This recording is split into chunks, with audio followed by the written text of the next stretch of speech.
Welcome to Carowinds. This is one of Cedar Fair's darling parks, and it shows. Carowinds is located 15 minutes away from Charlotte, North Carolina, and sits directly on the border of both North Carolina and South Carolina. This park was once part of the Paramount Parks Corporation alongside Kings Island and Kings Dominion. Together, these parks would be purchased by Cedar Fair and stand as they are today. If you've seen my review of this park, then you'll know that Carowinds is a park with a fairly decent roller coaster collection. It can tend to get decently busy, so make sure to follow along with this guide if you want to maximize your time here.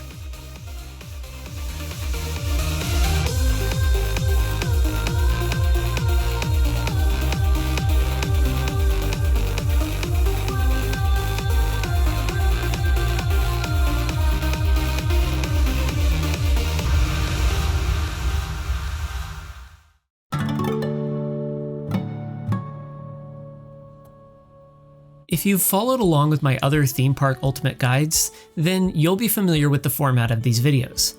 I like to break them down into 3 different segments. These would be what you should do before visiting the park, what to do once your plans are locked in, and finally, what to do once you're at the park.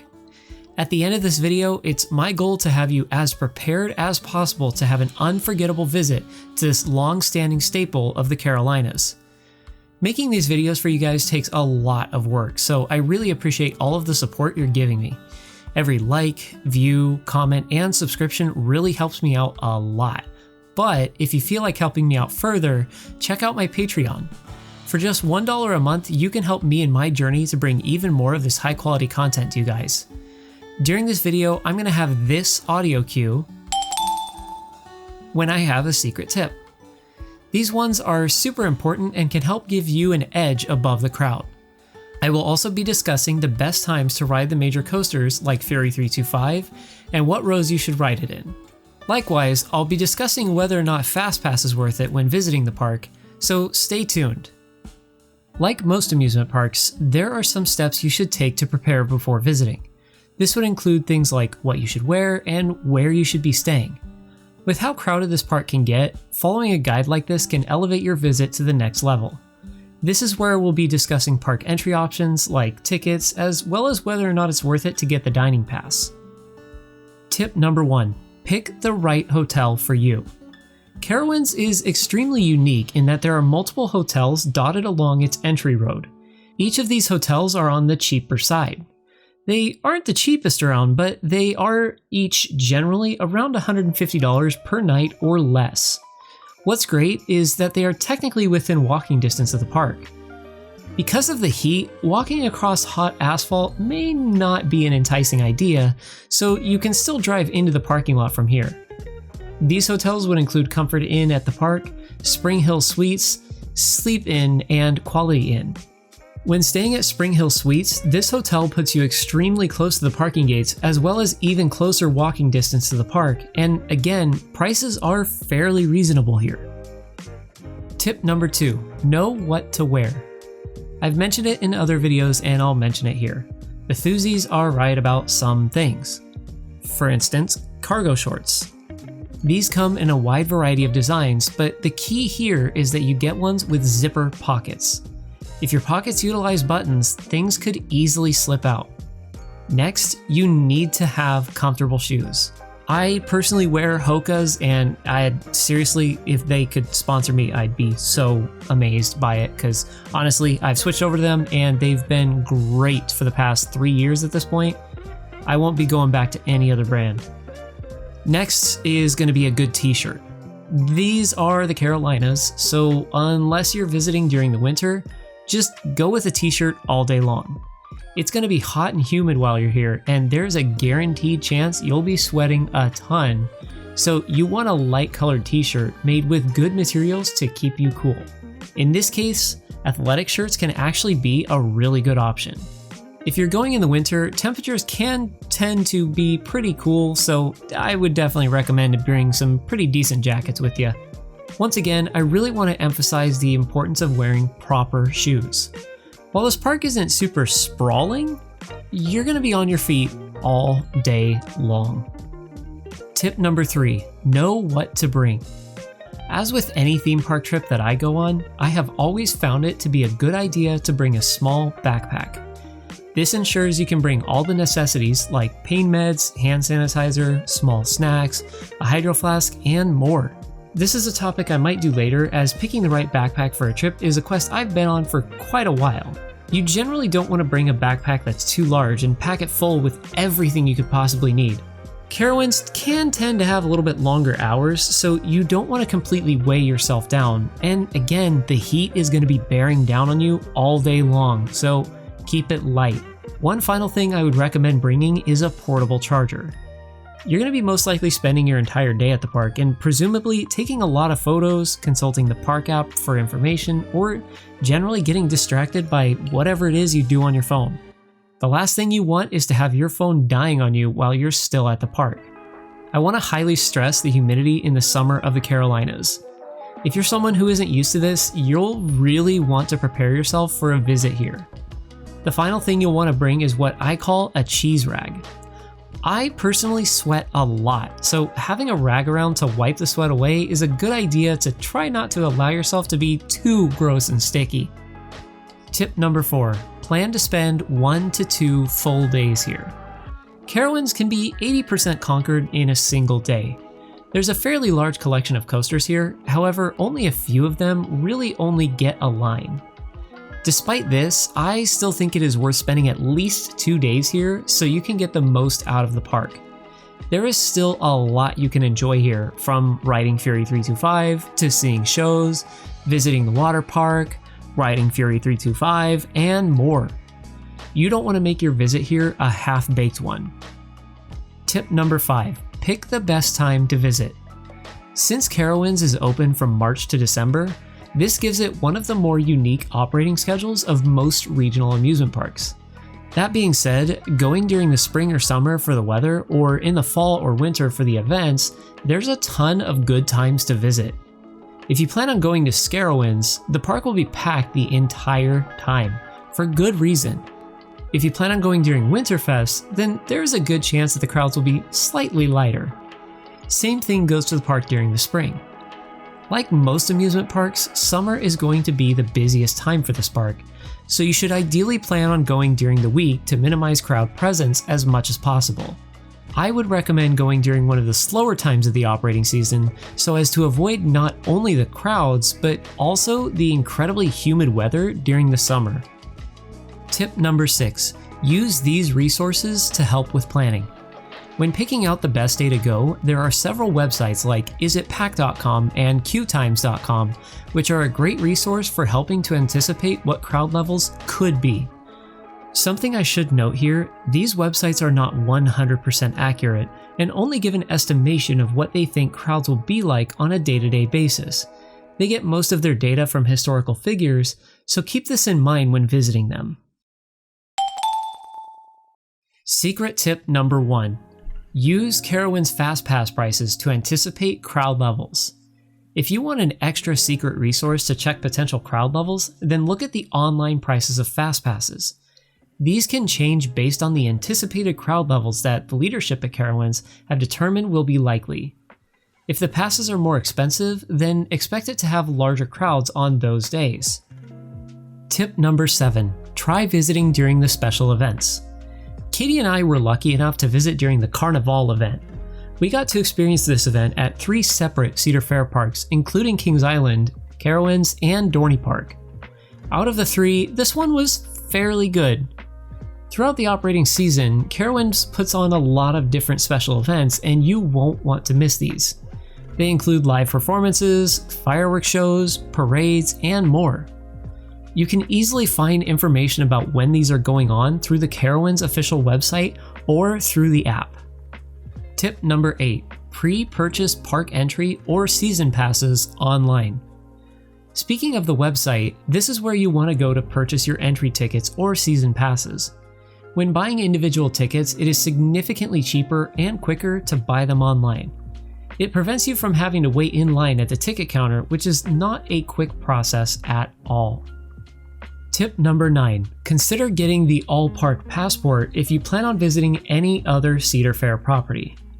Unfortunately, Cedar Fair decided to stop including entry to all parks in their Platinum passes, so now you have to purchase the All Park Passport if you want to visit other parks in the chain for the year. Despite this, if you are planning on spending any time at the admittedly faraway King's Dominion or at any other park in the Cedar Fair chain, I highly recommend getting this All Park Passport so you can save yourself a lot of money. Tip number 10, figure out if the dining pass is a good option.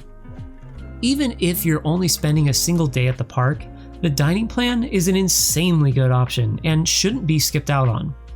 A meal for a single person can cost as much as $30, so by having a meal plan, you'll be spending roughly half of what you would otherwise. Doing the all-season dining plan similarly can save you even more money and pays for itself in roughly 5 or more meals. I would really only recommend this if you're spending multiple days at this park throughout the operating season, as it could take roughly 5 to 10 meals to pay for this. Tip number 11, download the Carowinds app. I will probably state this tip in just about every video. If the park has an app, you want to download it. These are great for getting not only live wait times and ride closures, but also for finding information on shows and having a digital park map.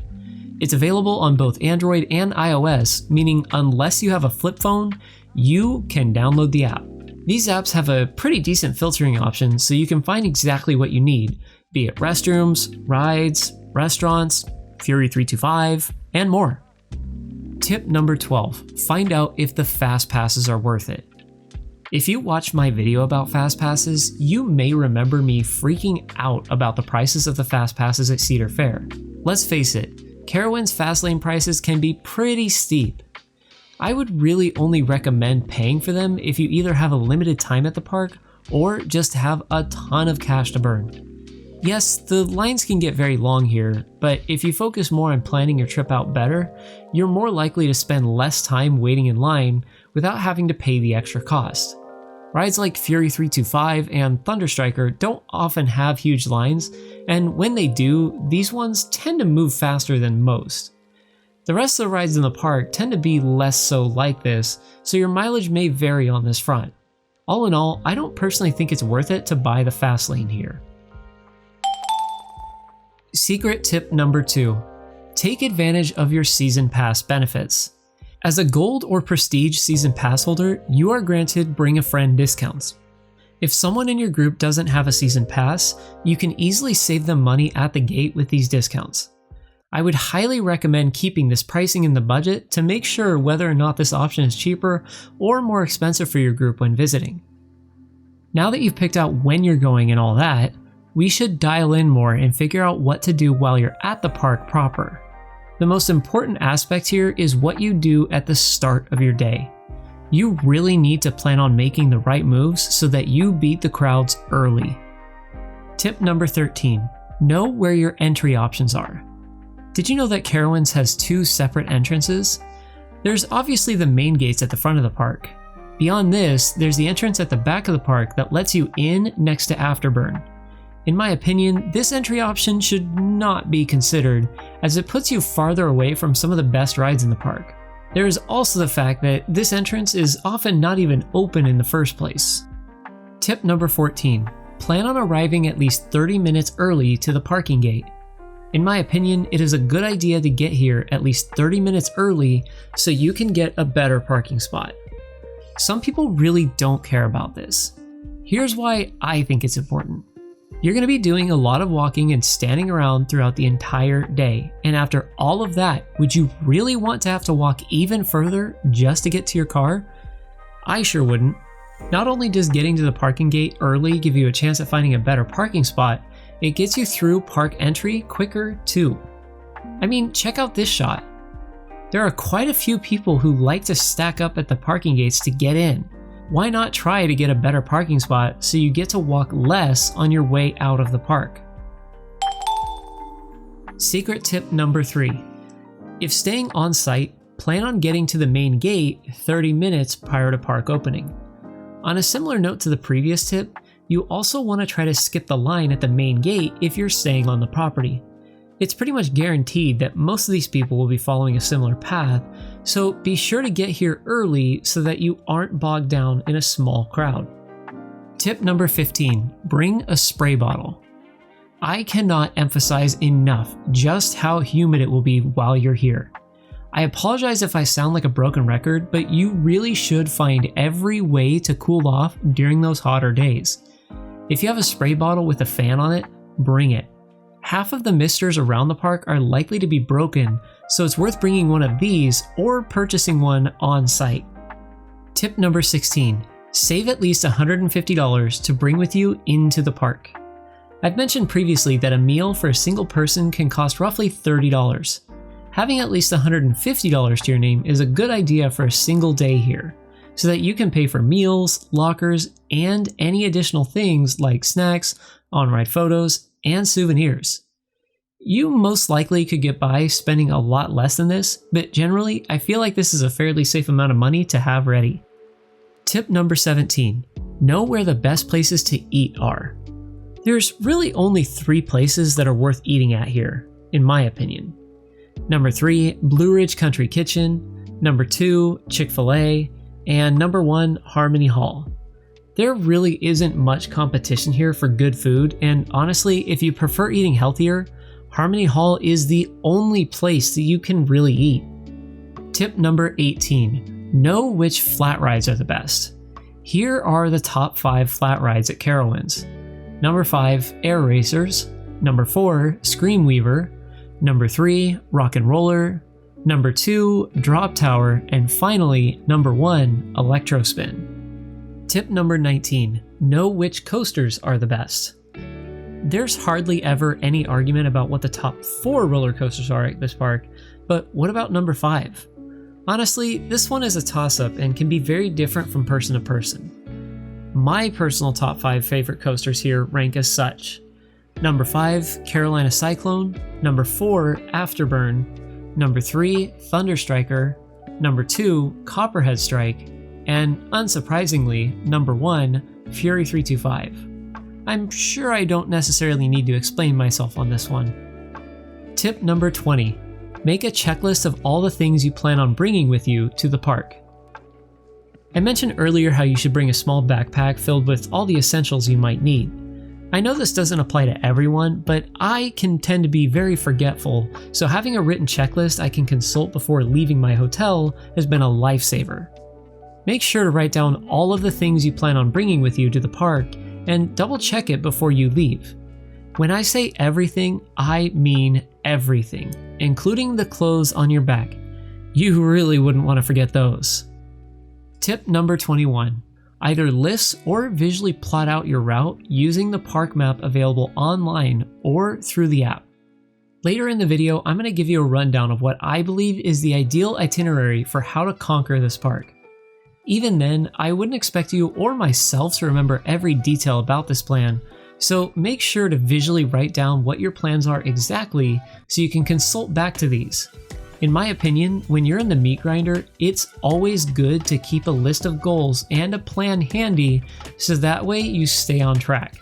You can easily draw on the map itself by taking a screenshot of the park map with your phone and using the included markup tools available inside the default photo gallery apps. This will allow you to visually chart out your path, or you can always use a list instead. Tip number 22, eat a small but filling breakfast snack before visiting the park. Since you plan on being jostled about all day long, I highly recommend eating at least a small snack for breakfast before going to the park. You want to start the day off right. Even if you plan on having a proper breakfast, I would still recommend to keep it fairly light so as to ensure you don't feel sluggish and bogged down for most of your day at the park.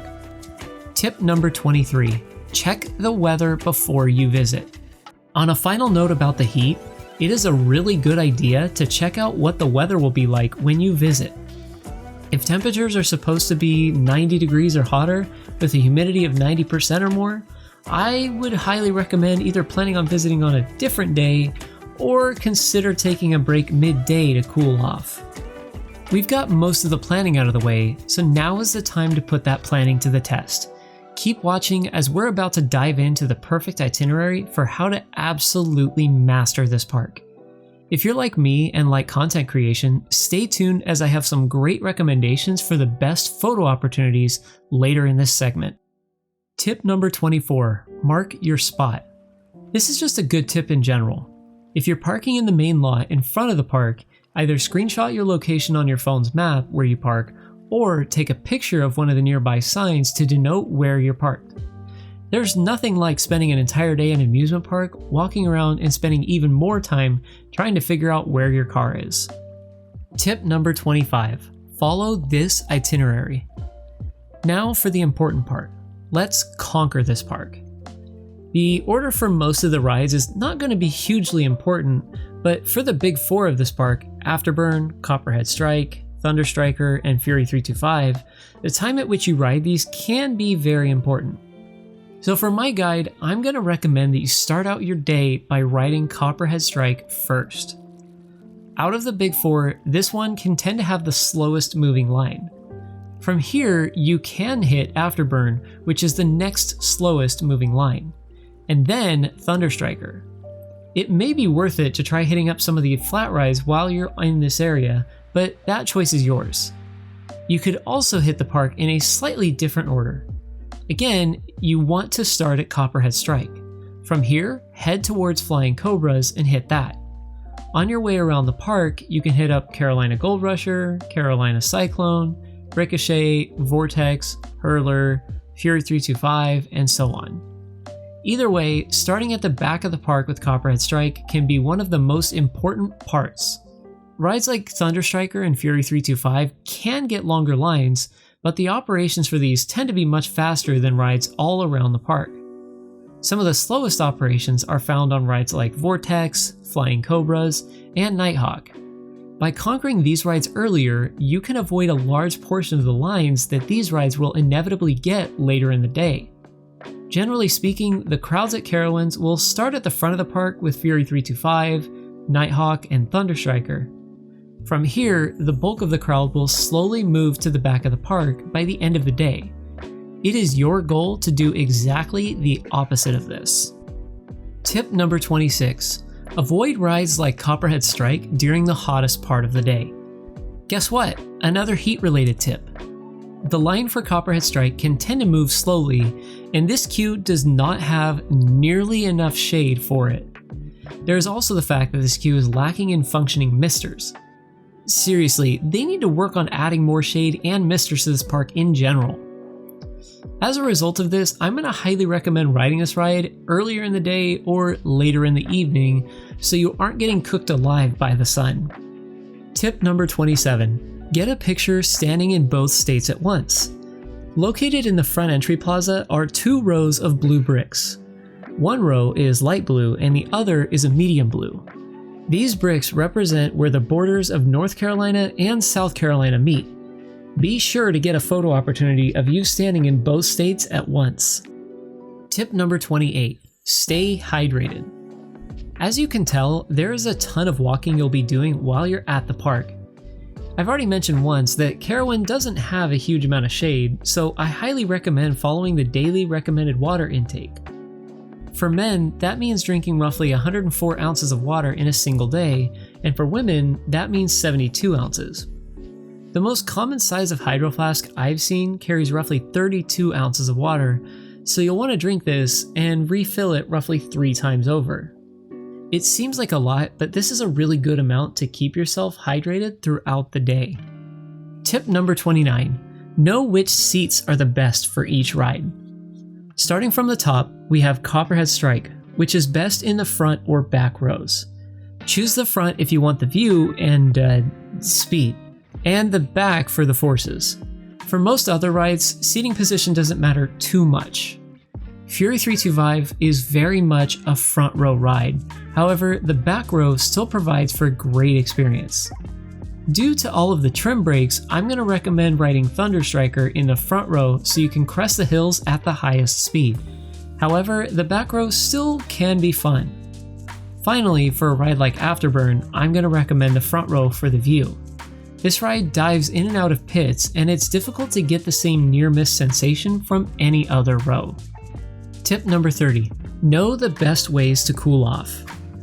Normally, this is where I'd recommend what water rides to check out at the park, if Carowinds had one. Unfortunately, it doesn't, so to cool off, I recommend visiting either the water park or this food court at the front of the park. Tip number 31. Find out if Carolina Harbor is worth it. If you're weird like me, then you may not be the biggest fan of water parks. For the rest of you out there, from what I can tell, Carolina Harbor is a decent water park with a lot of attractions on offer. This could be a great way to cool down and take things a little easier for a while. This water park isn't the best one out there, but it has the capacity to handle larger crowds and may come as a great addition to a hot, sweltering day at the park. Tip number 32.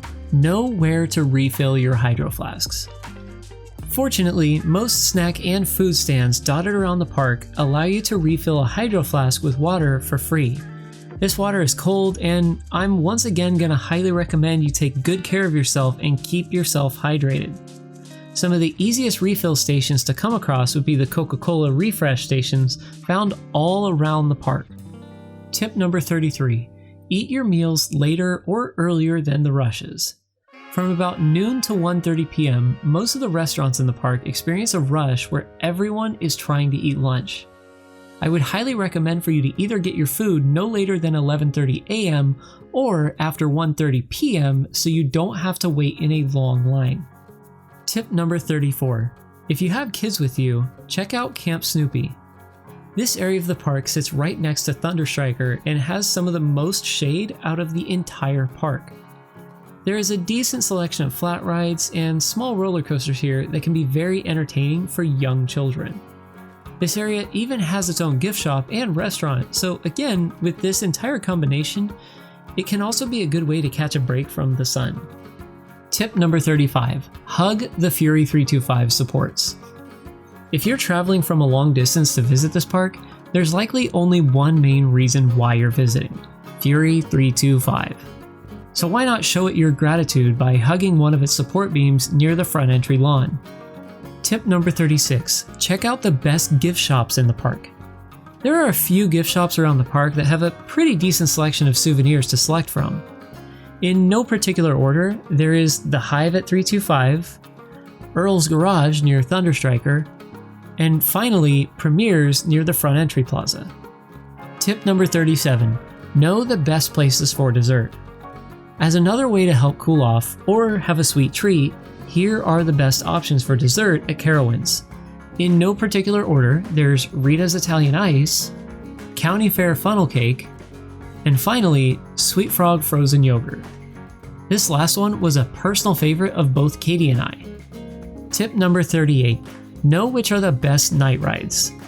There may be some mixed opinions on this, but there really is only one truly good night ride here: Fury 325. In fact, this is also the best day ride at the park. It's the best ride in general here. Tip number 39. Make sure to re-ride Fury 325. Even for longtime visitors of this park, there is one major reason to visit Carowinds, and that is to ride Fury 325. If you ride it only once on your visit to this park, you didn't visit Carowinds. And no, I won't apologize for saying that. Secret tip number 4. Give praise to Fury 325. This ride is king. Treat it as such. That is all. All hail Fury 325. All hail Fury 325. All hail Fury 325. All hail Fury 325. All hail Fury 325. Tip number 40. Check out these photo spots for taking the best photos. For our last tip, let's talk about photo opportunities. Some of the best spots to take photos at this park are all technically outside the park. For instance, the entire grass lawn in front of the park around Fury 325 is great to get amazing photos of this ride. Moving on, there's the parking lot that wraps around the park. You can get tons of great spots of Thunderstriker from here. Finally, there's this spot in Aeronautica Landing. From here, you can get some decently unique angles of Copperhead Strike. Unlike at some parks, I wouldn't recommend the observation tower, as its windows are far too dirty to get any meaningful photos of the park. So there you have it. Hopefully, after watching this video, you should feel prepared to have the best day at Carowinds.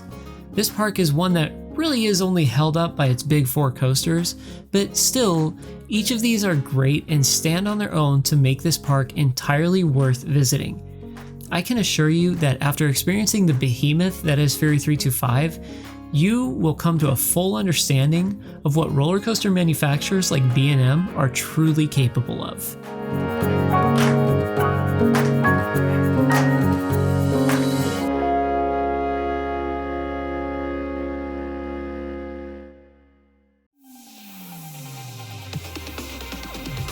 Thank you so much for watching this video. Don't forget to leave a like and comment below and hit that bell icon. Special thanks to our Patreon supporter, Future Collective. $1 a month helps me bring even more content to you guys, and I even have some exclusive content coming, so check it out. Check the description below to find links to the rest of our pages. Thanks for watching the video, and ride on, Coaster Maniacs.